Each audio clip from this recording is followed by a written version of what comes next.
Well, it's my pleasure to bring you the Word of God this morning, and I would like you to turn to the book of Genesis. Pastor Rod started with the Genesis in chapter 6 with Noah the other week. I've just felt my heart directed along the line of the joy of walking with God. When I look across this congregation, I see people who have walked with the Lord for many, many years.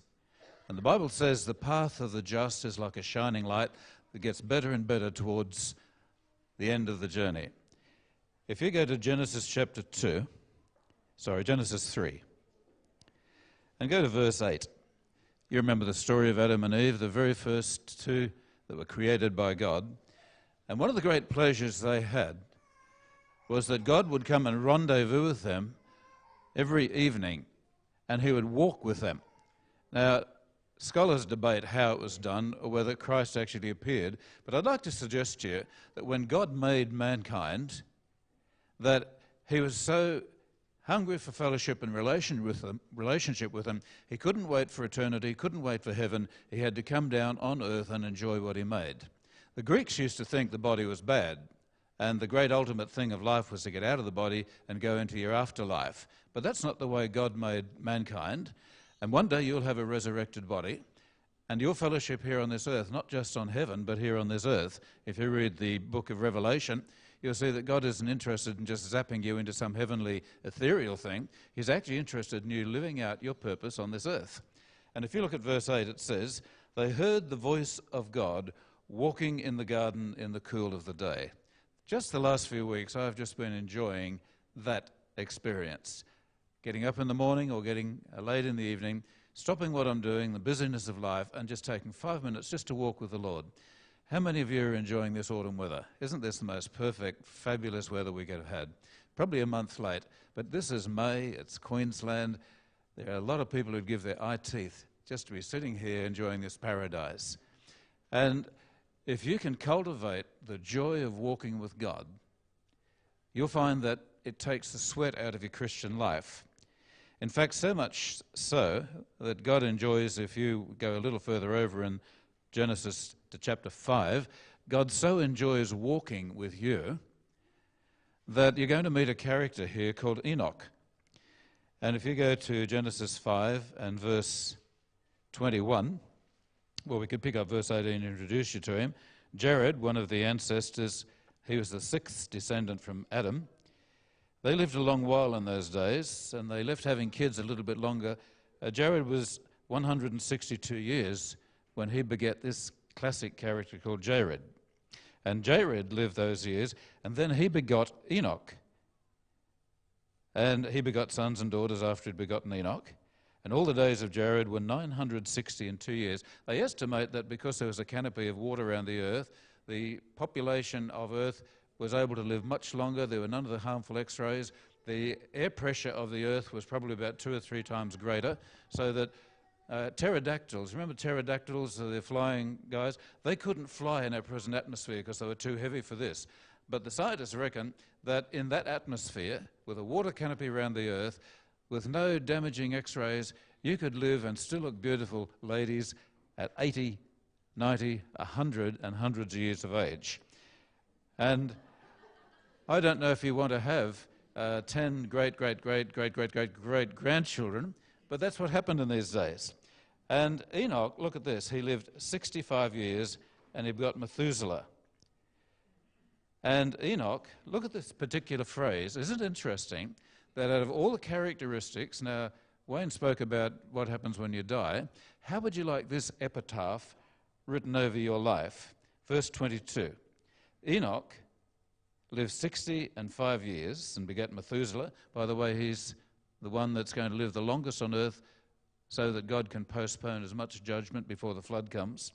And Enoch walks with God 300 years, having sons and daughters. So you can be a happy father and mother and have heaps of sons and kids and still walk with God, no matter what your kids are like.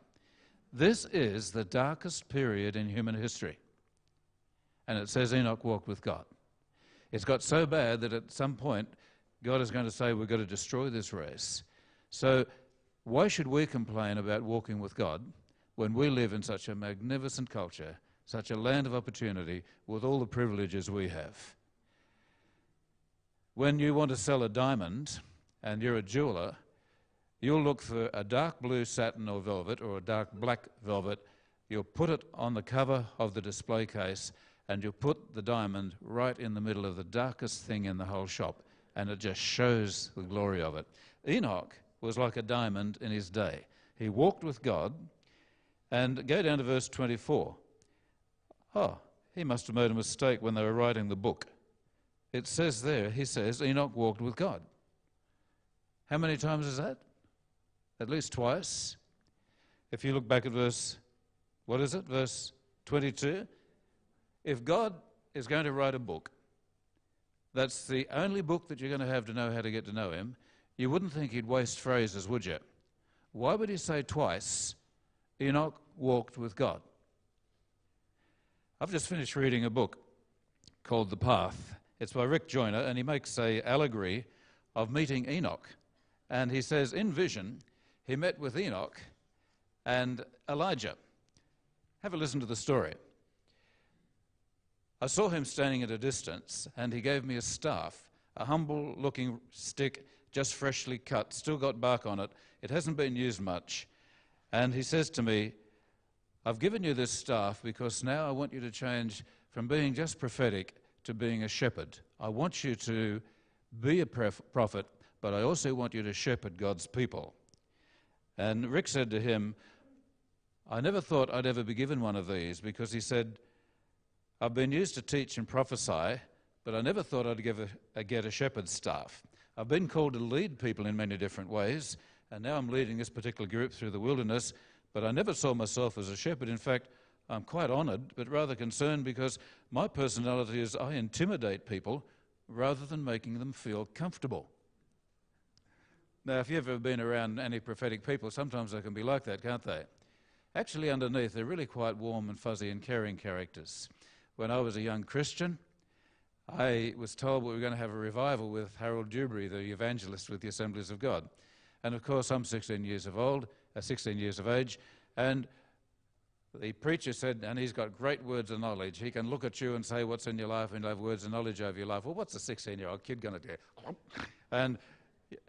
But when you know a prophetic person, you begin to hear the heart that God's put underneath. And I think every gift that God has ever put in life amongst this church, and I look across this congregation, I see great gifts of God.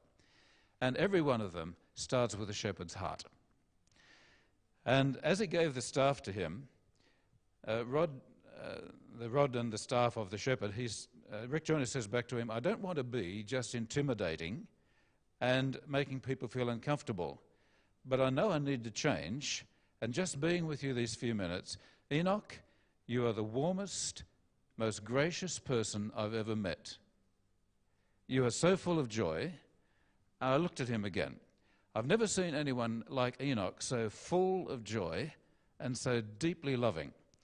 And I've never seen a smile like his. It made me feel so good, so accepted, and so valued. I just didn't expect Enoch to be like this. I thought he'd be like all the other prophets who prophesied of the coming of the Lord and the destruction.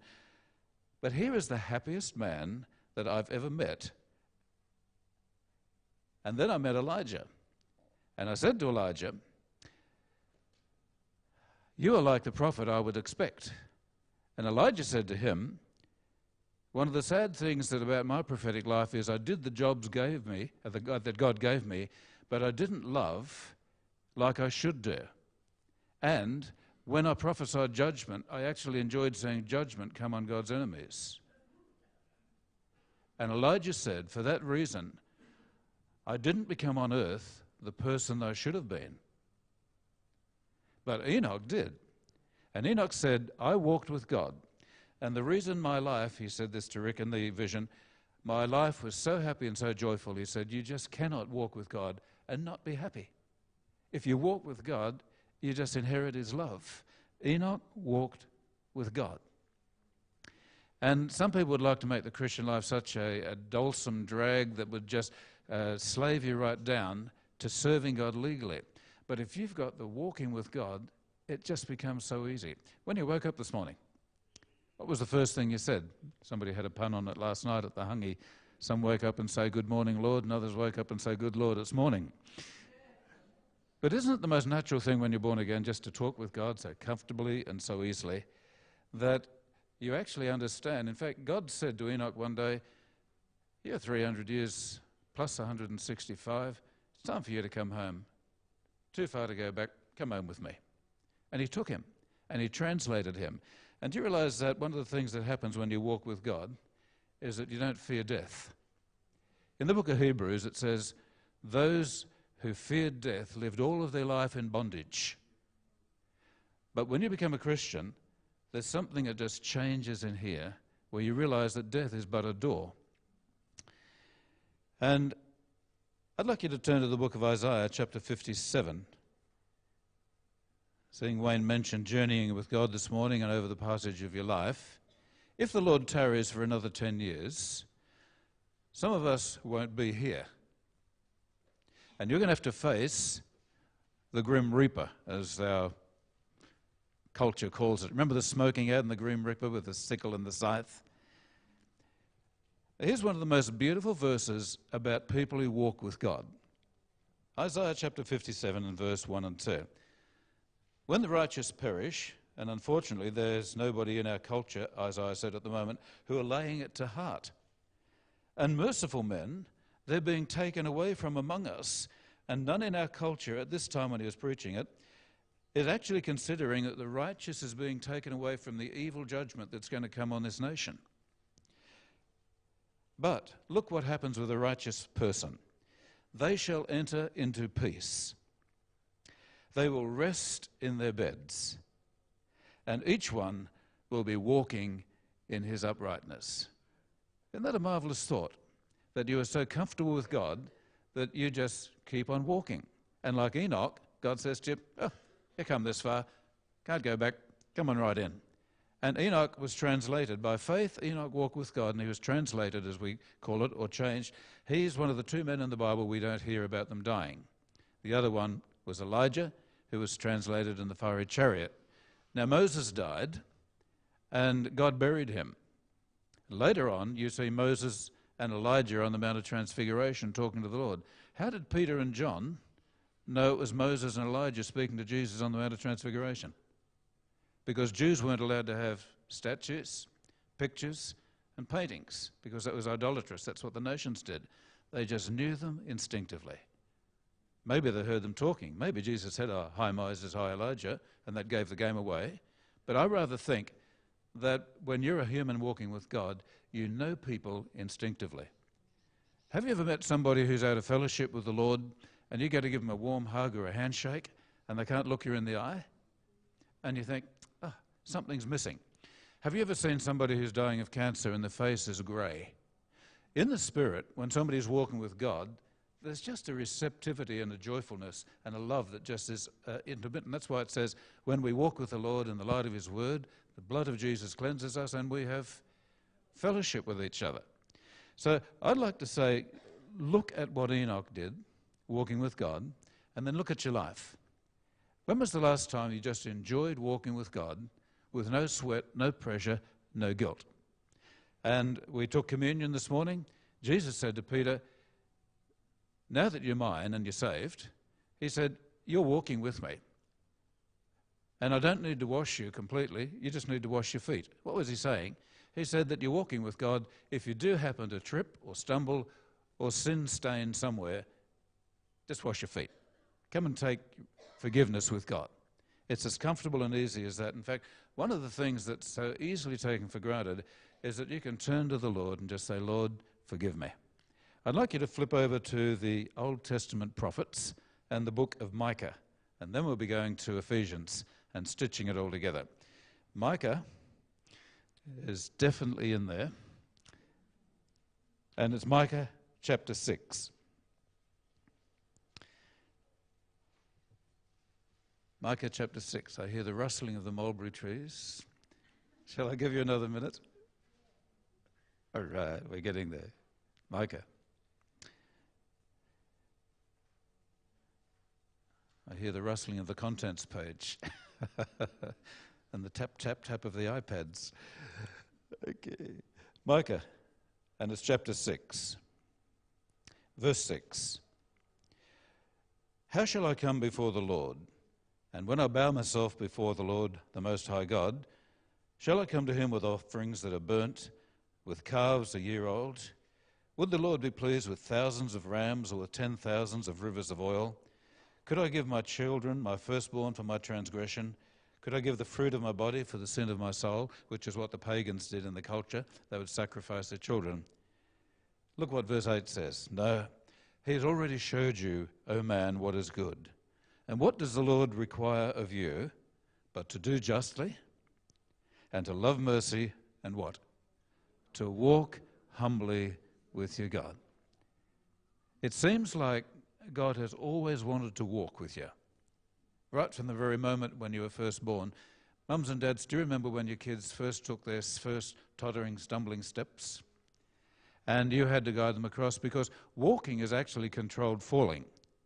When you're about to take a step, you've got to go forward and you lose your balance. And that's why it's so hard for a child to learn how to walk, because they've got to go off their balance comfort zone and step forward. Walking is controlled falling. Now, you apply that to your Christian life and let me know what you do with it sometime. Because God knows that in our walking we often stumble. But he says, I still want to walk with you. Now, Nance and I have 2 children. They're both now 27 and 25. The daughter's about to scalper overseas to do the Machu Picchu and the nanny in England. And when they first started learning to walk, we were delighted with every step they took. What kind of parent would I have been if I saw my daughter or my son take their first couple of steps and then they just boom, fell flat in their face, and I said, you miserable failure, get up from there and have another go. Second step, not good enough. What did I do as a parent? I just hugged them, I lifted them up, I said, come on, sweetheart, you can do it. And they'd stagger across the other side and they'd reach the lounge or the chair, and you'd clap and cheer and whistle and stamp as though it was the greatest thing in the world because they took 2 steps. Give them a couple of years, you'll be almost saying, come back here, you little rascal, you know. But they've taken their steps. And Enoch walked with God. What do you think it's been like this last week? I want you to imagine that there's no one else in the world except you and the last week of your life. And the Lord said, the whole human race has disappeared. All I've got left on earth is, who shall we pick on? We'll take Sam. The last human being. 1 week left to his life. And the Lord comes over to you last week and he says, Sam, I want to walk with you. How's it been, Sam? You had 5, 7, 6 days. Did you walk with the Lord? How would it be if the Lord looked over you last week? I wonder how many opportunities that God's been looking for just to sit down with you, talk with you. When you're washing up at the sink, when you get up in the morning, there's just something wholesome about walking with God. Let me paint the opposite just to give you the contrast. How bad do you feel when you're dirty? A couple of years ago, probably would have been about 30, this place was an absolute pig pen, pigsty. If Shakespeare can do it, so can I. Pig pie, it's just in the English language, Sarah. Tell your kids next week. And this place was just, we bought it for $230,000. The kitchen was old. There were deep fryers. The place was a mess. It was a fibro shack at the back. And we had to clean up. And my father-in-law came to help us and a whole bunch of the young guys in the church. And we were just bricking up the house and putting it up onto the bricks right to the top of the 2 stories. A lady came up to the church looking for the pastor. I'm up on top on the scaffolding in a pair of black stubbies, a navy blue singlet and a pair of steel caps. She says, I'm looking for the pastor. So I swing down like a monkey on the scaffolding. I land on the footstep and says, I'm the pastor. And she looks at me like this. And I suddenly look at myself and I'm covered from head to toe with grease and dirt and brick dust and everything like that. And I thought, how good does it feel to be clean when you're getting introduced to royalty? How good do you feel when you put on a brand new suit of clothes? Ladies, it's immaculately cut, your hair's beautifully coiffed, you're shining with the natural glow of beauty, you don't need any makeup, and you're all that you should be, and you just feel so good. Do you know how good you feel after you've been cleaning? I got off the building, I had just finished taking out some 30 years of dirt and soil and muck, and there were fig leaves growing in the gutter and fig trees. And that's fine for a working bee. But when you're going to appear before somebody important, how good does it feel to be clean? Enoch walked with God. How good does it feel when you walk with God? How nice does it feel when you meet somebody and you can hug them with no sense of failure? So what I'd like to do to wrap it up is turn to the New Testament, to Ephesians 5. And one can take the beautiful pictures of the Old Testament, but you've got to stitch it together with what Paul says. In Ephesians chapter 5, this is what Paul says. By the way, the book of Ephesians, you could probably describe many things about Ephesians, but I think one of the good things you could say about it is if you tried to summarize Ephesians, it's walking with God. In fact, if you go through, I encourage you to get your concordance sometimes and see how many times walk or walking appears in Ephesians. And here's this amazing church. They get the greatest revelation the Apostle Paul has ever had in the New Testament of all that we can be and what the future is going to be like. And then he takes the last 3 chapters to tell them how to walk. Did it ever strike you as crazy or just amazing contrast? Here's the brilliance of chapters 1 to 3, which are so stratospheric, and the words are so high and they're theological. Even the theologians are still trying to work them all out. And then he comes down to the last few chapters and he tells them, how should you walk now that you're a Christian? And if you go to verse 15, it said, see then that when you walk circumspectly, not as a fool, but as a wise person. One translation says, look carefully how you walk. When was the last time you had to go for a walk in the dark? We encourage our kids when they're growing up not to be afraid of the dark, and they'd go for the drink or the wee walk in the middle of the night without having to switch the lights on. But one of my friends, you may remember Alan Sage. Alan was a trumpeter. His dad, Bob Sage, was at the Ipswich church many years ago. And one night, Alan gets up in an absolute fog of a deep sleep, and he's got to go to the bathroom. And so he got up, and he didn't want to switch on the lights because he didn't want to disturb his kids and his wife. So he put his hands out like this, and the other hand like that, walking like this. And suddenly, what he didn't realise, that one hand went this side of the door and the other hand went that side of the door, and he went whoom, straight on the middle of the nose, knocked himself out. He said he saw stars. When you walk in the dark, you don't know at what you stumble. And Paul said, when you're walking, you should be very careful how you walk. You should be able to see where you're going, and you should be able to walk carefully. One of the reasons we fall in life is because we're not careful how we walk. Many years ago, there was a preacher called Ruth Heflin, and she saw a person who has had an unhappy liaison with another person, a man and a lady, and she said God showed her an interesting vision. She said she saw outside the steps on the house a pair of shoes, the man's shoes. And she said, Lord, how do I tell this person that what they're doing is wrong, but I don't embarrass them in front of the congregation? Because at the end of the day, love lifts up, love builds up, and James says love covers up in the best sense, not covering deceitfully, but... And she just turned to the man and she says, the Lord told me to tell you, you are putting your shoes in the wrong place. How redemptive was that? Didn't have to say any more. You are putting your shoes in the wrong place. Be careful how you walk. Now look at the instructions. So when you're walking, redeem the time, verse 16, because the days are evil. Don't be unwise. Understand the will of God. Don't be drunk with wine, but be filled with the Spirit. Speak to yourselves in psalms and hymns and spiritual songs. Sing and make melody in your heart to the Lord, and give thanks to God, always our Father, in the name of the Lord Jesus Christ. And submit yourselves one to each other. Wives to your husbands, children to your parents, and you go through the whole list, because we're members of his body. Verse 1 of chapter 6, kids, relate well to your parents. And all the rest of the chapter is about how you should walk. Finally, he comes down to the last great picture. Finally, brethren, verse 10, put on the armour of God and walk clothed in armour. And what should you put on your feet? The shoes of peace. Now, what I'd like to do is wrap it up with this thought. You can walk in disappointment, and it'll eat you and destroy your life. you can walk in aggression.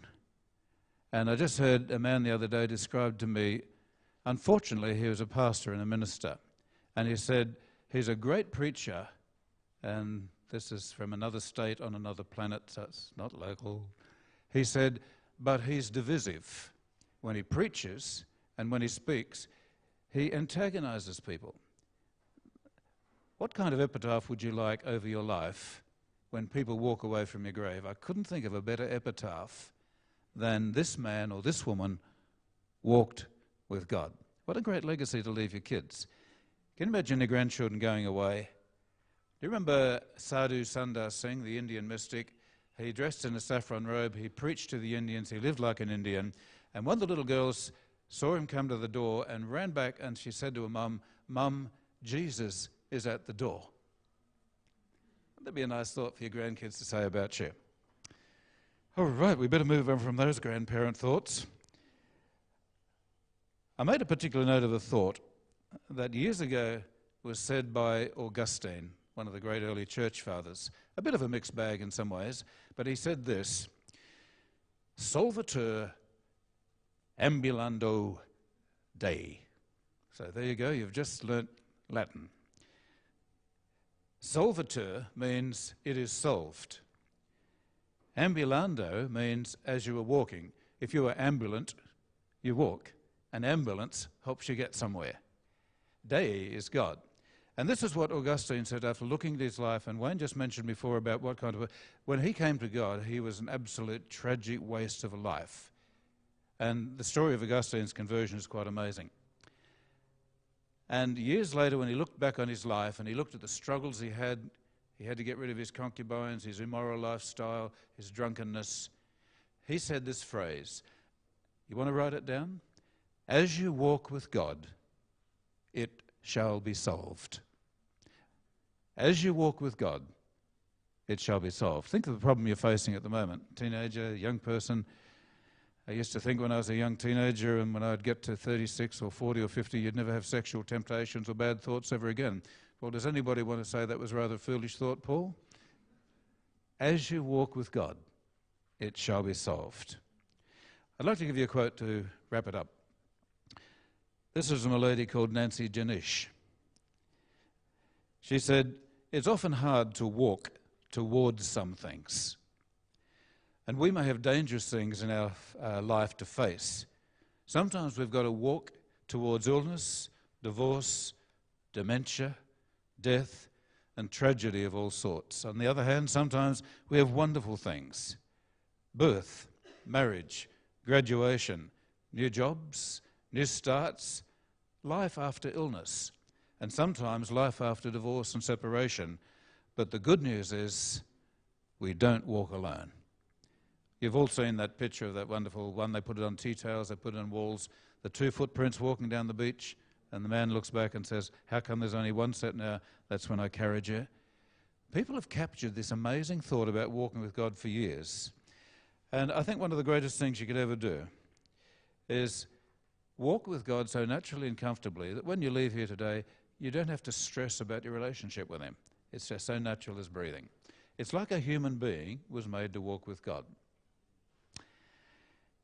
Let me give you a quote to finish. John Homer Shah. He's a Lutheran political scientist. I've read it to you once before. He said, the future is not a place to which we're going, but it's one which you are now creating by the steps that you take. And the paths are not to be found, they are to be made. And as you make the paths, and as you take the steps, God uses those things to change you and to change your destination. Look carefully then how you walk. Walk wisely. And I've got to give you the last Bible verse. This is David speaking. It's Psalm 26. It's verse 11. You may like to write it down or just mark it or just listen to it. When David looked at the mess around him, he looked at everything that was going wrong. He looked at the problems in his culture. And this is what he said in Psalm 26 and verse 11. Lord, I will walk in my integrity. So here's my wrapping stitch. You'll never find a perfect church. You'll never find perfect pastors. You'll never find perfect people. But if you can make this choice, Lord, I will walk in my integrity, you'll find the promise comes to pass in Proverbs 11:3. The integrity of the upright will guide them. And if you don't know what to do, and some of you are, and they call me Practical Paul in some of the ways I preach, but what I'd like to wrap it up with is this. It's easy for a preacher to tell you what to do. Preachers do that. What I'd like to tell you is how you can walk. And this is one of the simplest choices of all.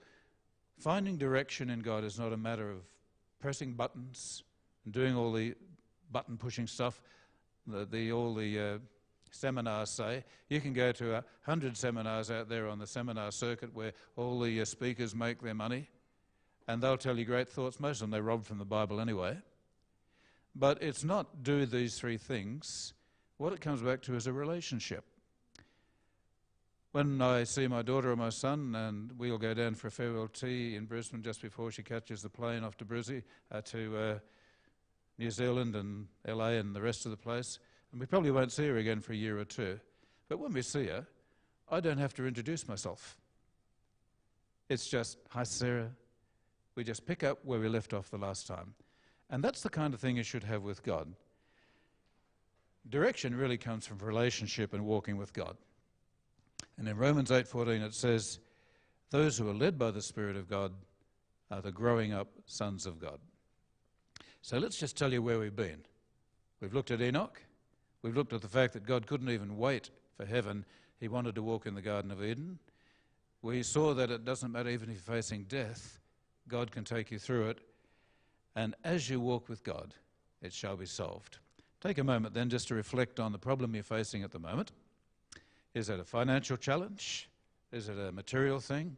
Is it a family thing? I'm not your judge and I'm not your jury. As you walk with God, it shall be solved. I'd like our musos to come on up. We're going to sing How Great Is Our God again.